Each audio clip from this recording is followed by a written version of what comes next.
bonsoir et bienvenue dans le 20h de TFM. Dans l'actualité de ce mardi, horreur à Bargny. Le corps sans vie d'une fillette de 7 ans a été découvert dans un bâtiment abandonné. Selon les témoignages, elle aurait été étranglée à mort. Les acteurs du tourisme furieux contre le ministre des Transports aériens et du Tourisme. Ils se disent marginalisés. La tutelle ne prend pas en compte les préoccupations du secteur selon les acteurs du tourisme. Halte aux fausses nouvelles, le premier président de la Cour suprême alerte sur le danger des fake news. Cheikh Tidiane Coulibaly milite en revanche en faveur du respect de la liberté d'expression et de la protection des journalistes. Plus de détails dans cette édition. Et puis en sport, le Sénégal se fixe l'objectif d'accueillir la Coupe d'Afrique des Nations. Mais le préalable, c'est la réfection des 8 stades régionaux et le stade Léopold Sédar Senghor. Les travaux vont démarrer, annonce Matarba, le ministre des Sports.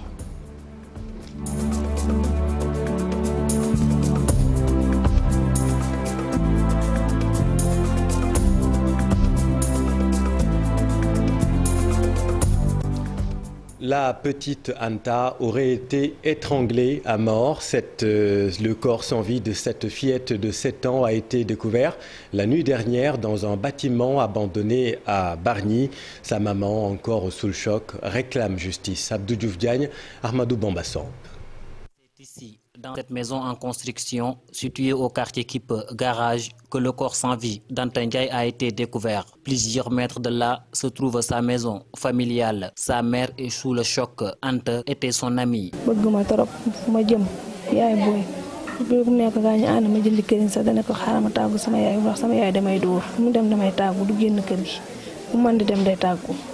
Est-ce que la fille de 7 ans a été violée? La famille préfère attendre l'autopsie en cours. Pour l'instant, on ne sait pas, il y a une autopsie en cours. Mais ce qu'on a vu, elle avait du sang dans ses nez, au niveau de sa bouche. Bon, apparemment, au vu, on dirait qu'on l'a étranglée. Une enquête est ouverte par la police et aucune interpellation n'est signalée pour le moment. La famille demande à la justice d'aller jusqu'au bout. Nous réclamons justice simplement, parce que la vie qui a été ôtée ne peut pas être remplacée. Donc nous réclamons justice. Il y a une enquête qui est en cours. Et nous espérons que l'enquête ira jusqu'au bout.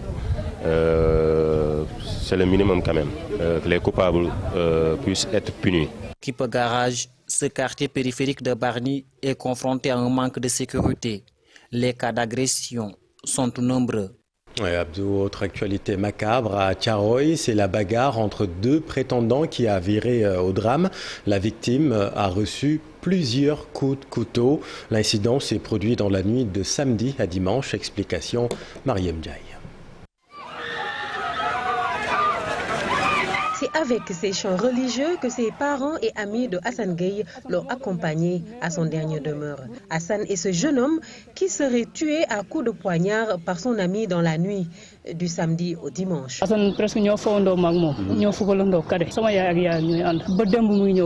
Hassan était mon ami d'enfance. Nos 2 mamans sont également des amis. Pas plus tard qu'hier, nous nous sommes vus. Un crime qui plonge les populations dans l'inquiétude. L'insécurité qui règne dans cette localité inquiète les populations. La situation que nous vivons ici à Djida Thiaroye Kao est très grave. Il y a beaucoup de violence chez les jeunes. Les autorités aussi font la sourde oreille. Pour faire face à cette situation, les habitants de ce quartier lancent un appel aux autorités pour une solution d'urgence. Il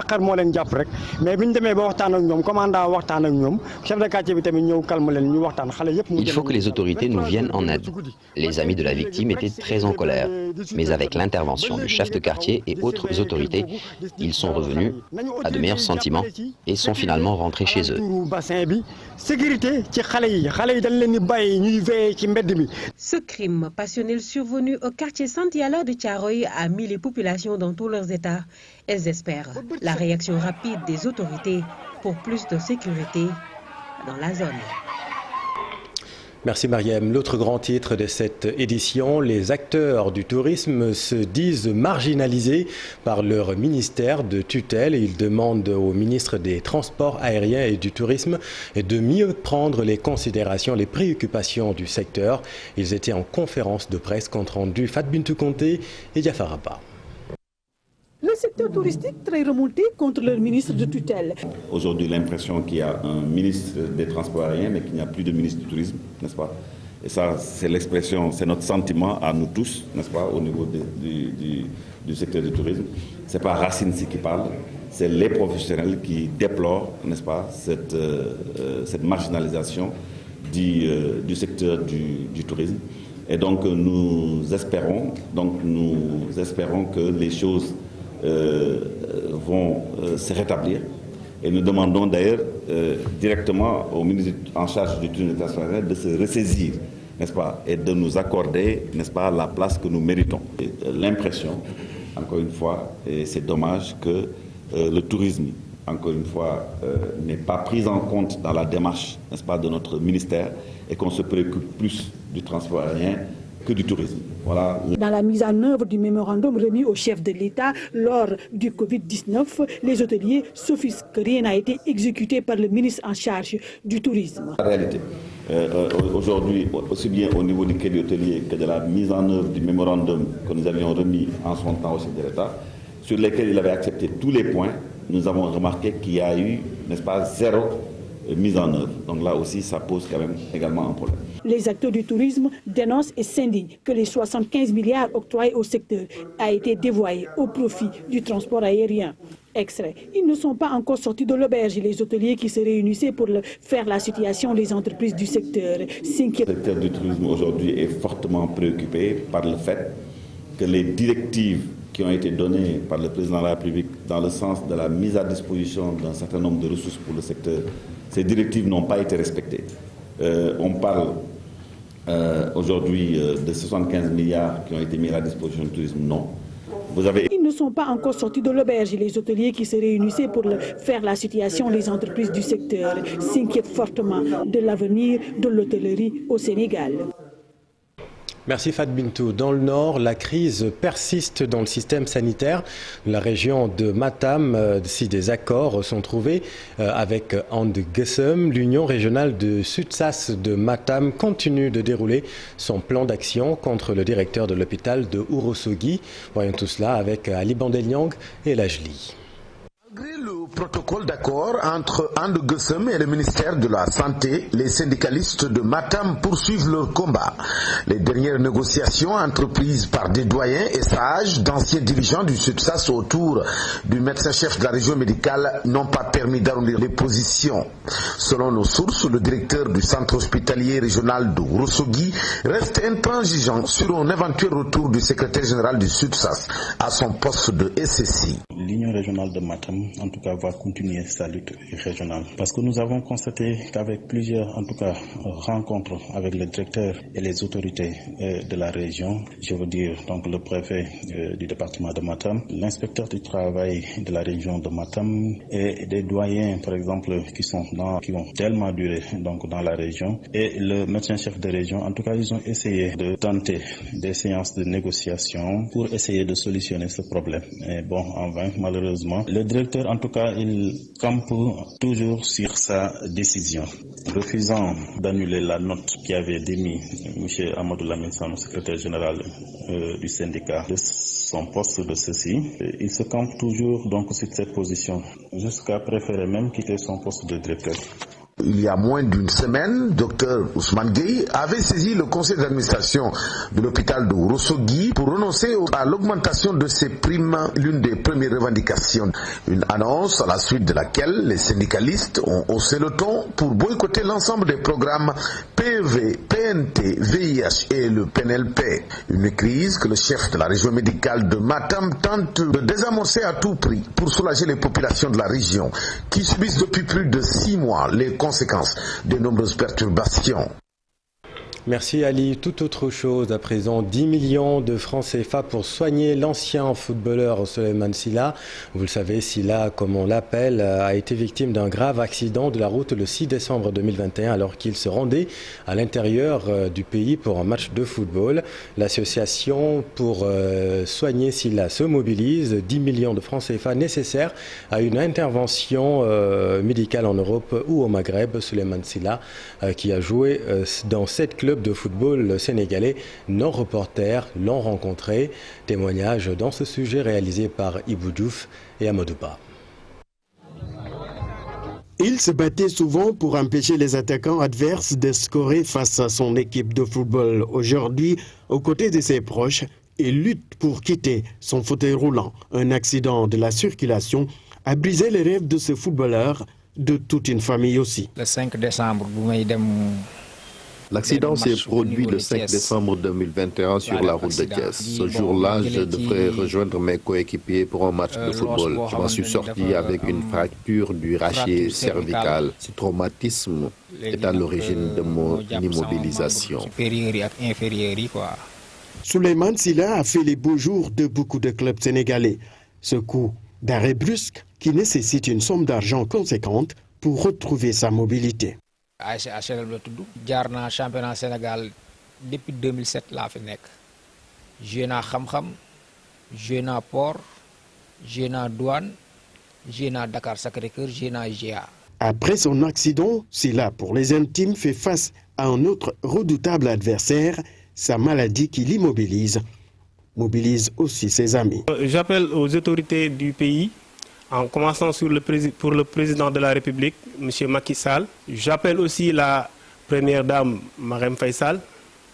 J'appelle le ministre du Sport, qui est le ministre tutelle de Souleymane Sylla. Apparemment, les dossiers sont jusqu'à aller dans son bureau. Le président de la fédération aussi, je fais appel à lui. Parce que j'ai besoin de soutien car ce que je ressens comme douleur est intense. Je lance un appel aux autorités et aux bonnes volontés de me venir en aide pour mon évacuation à l'étranger.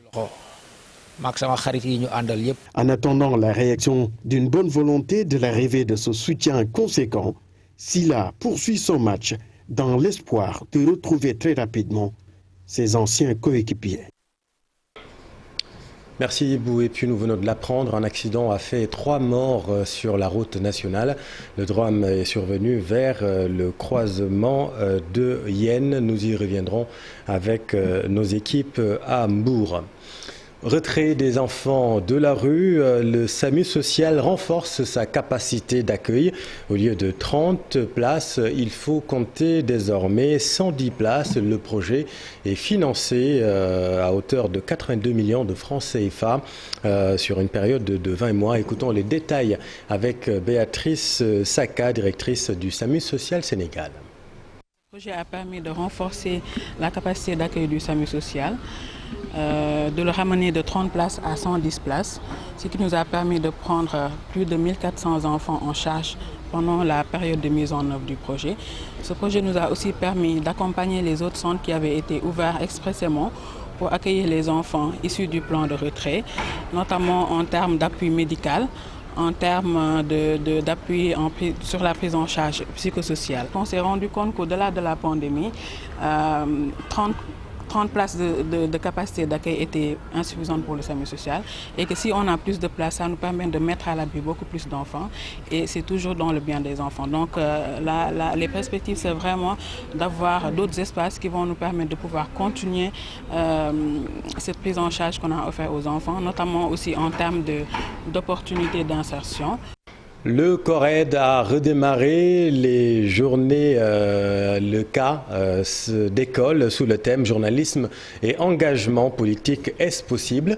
Occasion pour les panélistes de poser ce mardi la problématique de la crédibilité dans le métier. Habib Faye, Pape Sangonembaye. Possible d'être du journaliste et d'avoir un engagement politique. Cette question est de plus en plus présente sur la sphère médiatique. L'Observatoire des règles d'éthique et de déontologie dans les médias a saisi l'occasion pour poser le débat dans ce cas d'école. Je ne pense pas que les journalistes puissent être dans l'une ou l'autre catégorie et aller faire du journalisme. Je le pense. Par conséquent, j'ai considéré que je ne pouvais plus être dans une salle de rédaction et faire du travail de journaliste. Je me mets du point de vue du journaliste et je me dis, du point de vue de l'engagement, on peut avoir deux niveaux. L'engagement du journaliste qui a ses convictions et qui reste dans le média, il se dit, moi je suis journaliste, je vais travailler pour défendre des causes de la gauche. Et puis le journaliste qui s'engage en politique activement. Et je crois que si on est arrivé à poser ce débat public, mais franchir le Rubicon et dire, voilà, je veux aller sur le terrain, je veux faire de la politique très ouvertement. Si pour Eugénie Rokaya Aou, c'est incompatible à la fonction du journaliste, Abdoulatif Coulibaly a une autre vision. Je dis enfin, pour moi, le travail de journaliste, c'est un boulot à temps plein, ça vous occupe beaucoup de temps. Je ne peux pas aller faire du militantisme actif, aller dans ma base politique et rester également ici politicien. La question de la liberté est alors fondamentale selon l'ancien journaliste de la BBC qui aborde la problématique de la transparence. Il y a la question de la transparence. Les médias sont plus transparents parfois, mais je crois que dans nos pays, la question de la transparence, même à qui appartiennent les médias, parfois c'est un problème. Le cas d'école a réuni plusieurs participants, dont principalement des journalistes. Moment choisi pour revenir largement sur les notions de la transparence, de la crédibilité et de la liberté dans l'exercice du journalisme. Le premier président de la Cour suprême milite en faveur du respect de la liberté d'expression et de la protection des journalistes. Toutefois, Chertidiane Coulibaly alerte sur le danger des fake news tout en mettant en garde ses collègues magistrats contre l'usage abusif des réseaux sociaux. Le voici avec Chérif Dia. Il me plaît de rappeler l'importance d'avoir une presse libre, mais aussi responsable, surtout dans nos États où les équilibres sont encore fragiles. Nous devons également nous interroger sur les moyens efficaces d'empêcher la diffusion de ce qu'on appelle les fake news et de réguler le statut de la presse en ligne et d'assurer la protection de ce qu'on appelle les lanceurs d'alerte. Les journalistes, dans le cadre d'une mission de recherche, de collecte, de traitement et de diffusion de l'information, en temps de paix comme en temps de conflit, font parfois l'objet d'intimidation. Parler de liberté d'expression m'amène également à m'interroger sur l'exercice de cette liberté par les juges que nous sommes, surtout dans l'utilisation des réseaux sociaux et dans la presse en ligne. En effet, j'ai constaté de plus en plus que les juges s'épanchent, comme tout le monde, dans les médias sociaux, s'exprimant sur toutes les questions, likant, tweetant, retweetant, laissant au passage sur la toile des masses de données les concernant, y compris des données de leur comportement relativement à leur vie privée. Ces comportements méritent une réflexion. Le premier président de la Cour suprême intervenait à un atelier d'échange sur la liberté d'expression et la sécurité des journalistes. Une rencontre s'inscrivant dans le prolongement des actions de l'UNESCO. Chertidiane Coulibaly a déploré le nombre record de 488 professionnels des médias emprisonnés dans le monde, 65 étant otages et 46 autres tués en 2021 et 24 déjà depuis le début de l'année 2022. Les pays africains, notamment ceux de la zone UEMOA, ont tout intérêt à accélérer le processus d'intégration avec des résultats qui devraient être bénéfiques pour tout un chacun. C'est la conviction du troisième vice-président de l'Assemblée nationale du Sénégal, Chertidiane Gadio. Il s'exprimait en marge de la 31e session extraordinaire du comité interparlementaire de la zone UEMOA. Marcel Farba Maroun et Gervais Yao. L'intégration des pays d'Afrique de l'Ouest au cœur des discussions entre parlementaires de la zone UEMOA. Une situation qui se présente aujourd'hui comme une nécessité face à l'étroitesse des marchés, mais également comme une garantie de paix et de sécurité. L'Afrique de l'Ouest, 15 pays. L'Afrique de l'Ouest compte 15 pays. Si nous ne nous unissons pas, nous continuerons à subir des résultats regrettables. On continuera à nous demander des visas, les frontières seront fermées et donc les pays ne fonctionneront pas correctement. L'intégration permettra alors de booster ces pays. Par exemple, le Sénégal a plus intérêt à avoir un marché de 100 millions d'habitants qu'un marché de 15 voire 16 millions de Sénégalais. Un marché 15 millions, 16 millions de Sénégalais. Concernant l'embargo imposé par la CEDEAO au Mali notamment, une rapide sortie de crise est vivement souhaitée. Il nous faut rapidement, effectivement, intensifier les discussions pour trouver une sortie de crise. Parce que ces sanctions qui frappent le Mali nous font mal et font mal au Mali et nous bouleversent tous. Nous savons que le Mali est dans une situation extrêmement difficile avec la guerre contre le terrorisme et tous les problèmes que rencontre ce grand pays africain. Ce que nous souhaitons, c'est qu'une solution soit trouvée rapidement, dans le respect bien entendu de nos institutions et de nos textes, mais aussi en tenant compte des difficultés et des souffrances du peuple malien. Si le peuple malien souffre, tous les pays de l'UEMOA et de la CEDEAO souffrent avec le peuple malien. Ce mardi s'est ouverte à Dakar la 31e session extraordinaire du comité interparlementaire de la zone UEMOA. Les priorités sectorielles du département de l'entreprise, des mines et de l'économie numérique seront présentées aux parlementaires de l'Union. La dite session prendra fin le 29 avril prochain. Et Marcel, en vue de la fête de Tabaski, la crise malienne inquiète les éleveurs. Cette crise risque d'impacter l'approvisionnement du marché sénégalais en moutons. Conscients de cela, les éleveurs du Conseil national de la Maison des éleveurs du Sénégal et le ministère de l'élevage sont à Thiès pour se pencher sur la question. Cher Anta Diop, c'est la tire.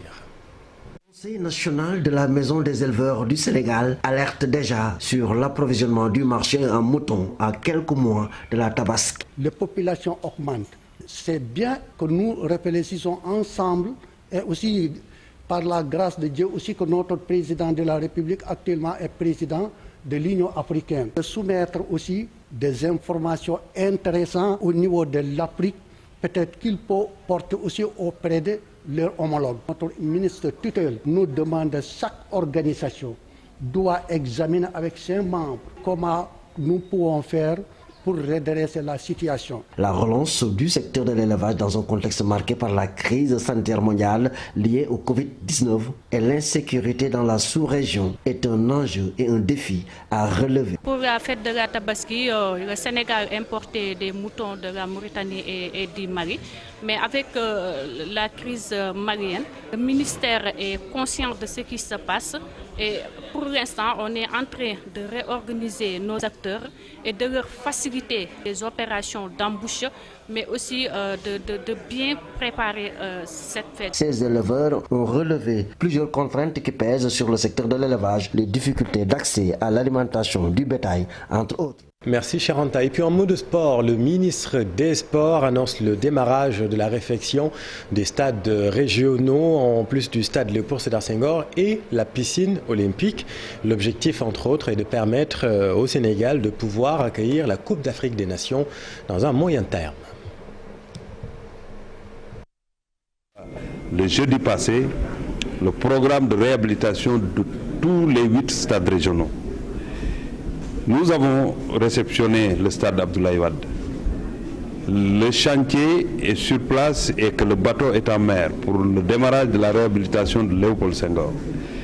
Qui réhabilite Léopold Senghor réhabilite en même temps Elimane Fall de Diourbel, Lamine Gueye de Kaolack et Aline Sitoé Diatta de Ziguinchor. Avec l'AFD, le comité olympique en vue des Jeux olympiques, l'Ibamar sera complètement repris. La tribune va être même démontée et on va refaire. Il y aura le gazon, il y aura la piste, il y aura tout. Nous avons l'annexe du stade Abdoulaye Wade avec une piste d'athlétisme, avec tout ce qu'il faut, les commodités. Nous allons engager aussi d'autres travaux au niveau de la Dior de Thiès, la piscine olympique et d'autres infrastructures sportives qui sont en vue. C'est la fin de cette édition. Merci infiniment de l'avoir suivi. Les programmes continuent sur TFM. Restez avec nous. Vous êtes au bon endroit. Bonne soirée.